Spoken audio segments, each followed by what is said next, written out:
I began as a drummer, really, but songs became my passion, and the craft of songwriting was really what led me into music.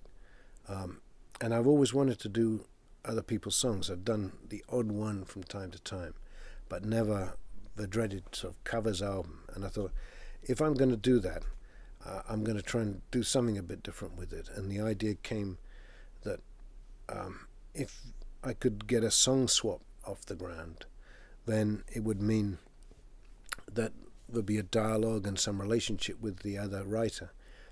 So the principle is, if you do one of my songs, I'll do one of yours. And with some people, there's been no contact and no real discussion. And with many of the artists, there's been some dialogue about which song to do and how to do it. But the intention was always that people would do it in their own way. And for me, I've always benefited from having clear rules, because I think giving an artist total freedom is castrating them. When you say to an artist they can't do something, that's firing them up, because we're sort of mischievous creatures by nature, and we'll find an alternative route to achieve something, but we need an obstruction in a way. No drums, no guitars were sort of starting points on this. We looked at homemade instruments as an area to explore. There were a few different ideas, but in the end, when I started to hear different arrangers work, and then was introduced to John Metcalf, who'd done some work at the studio here and with Real World Records, I really liked his approach, which seemed to have some of the same things influencing him that influenced me. And so, say on the classical side, because I wanted to try using orchestral instruments, there were some of the systems musicians. Steve Reich was my favorite, and Arvo Pärt, Stravinsky. These names were sort of, I think, big on his agenda, as they were for me.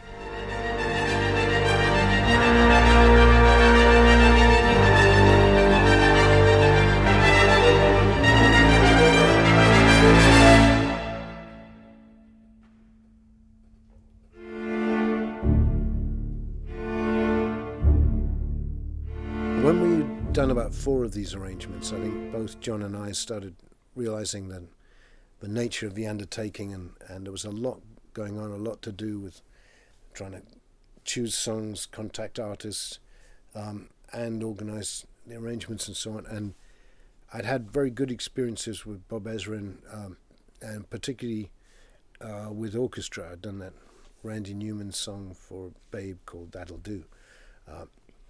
And that reminded me, how good Bob was with orchestral stuff. So I gave him a call and asked him to help, and he was working on other projects, but he'd come in for sort of 3-day periods, and then he came in for all the orchestral recording sessions, and would come in, like a SWAT team full of feedback and making some suggestions here and there, and that was good too.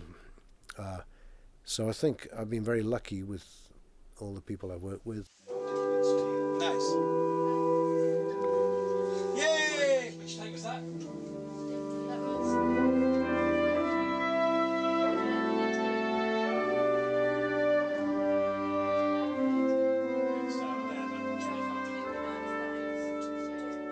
For the live recordings at Air Studios in London, it was really important that we get a very, very high calibre of player.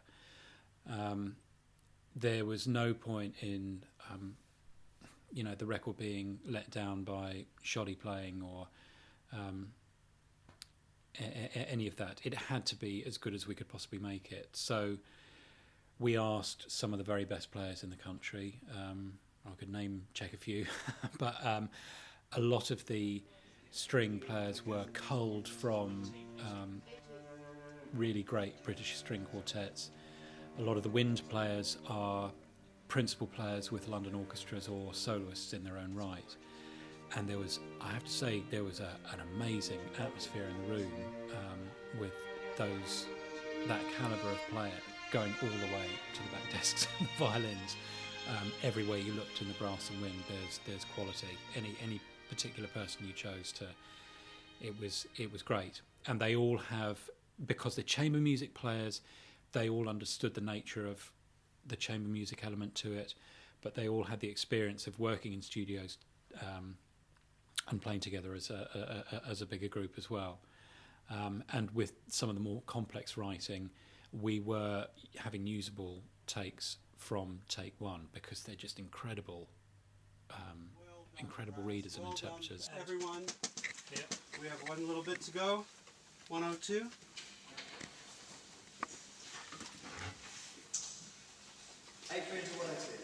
Here we go. Here we go, this is take 39.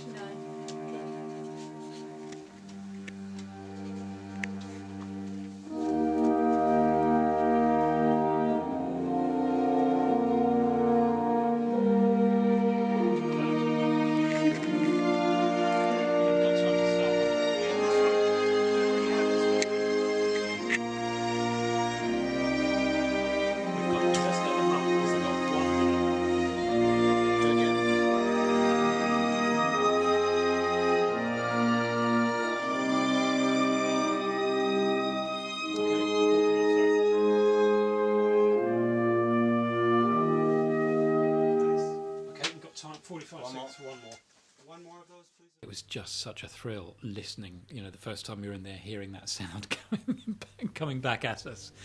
It was extraordinary. After me comes the flood.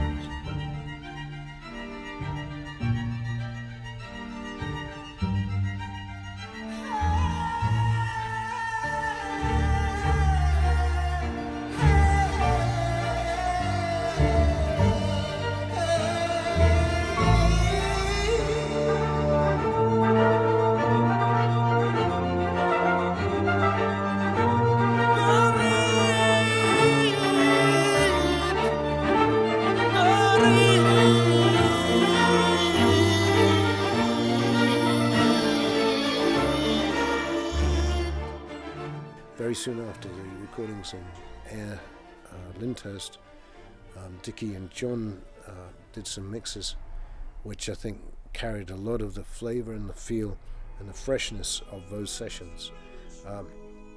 And Chad Blake, who is a brilliant mixer, also took them on his sort of Chad journey, and there were some great things there, but there was something to the freshness and the sort of air around these Air recordings that I was really attracted to. So we used a couple of Chad's versions, but most of the mixes are from the work that Dickie and John did. Beautiful. These are the days of miracle and wonder. This is the long distance. We want a little bit more here, don't we? The way the camera follows us in slow. You're okay? The way we look to a song. It's enough in the Because now, right? The way we look to a distant constellation that's dying in the corner of the Just those sky. 4 bars. Should we keep letting go? Oh, of course. Great. We're not stopping. Just those 4 It's bars. been a very different process because I haven't had that pressure and stress and responsibility of providing the defining version of a song, because other people have done that very well. So then you're interpreting a song. And in a way, with a well-known song, say a song like Heroes, a lot of people carry that song in their head. So when you're starting to do something, it's almost as if you're working with the negative, or you can work with the negative, because people know what the positive version was, so you can do something quite different with it, and there will be references from what you're doing and references from what they already know of the song.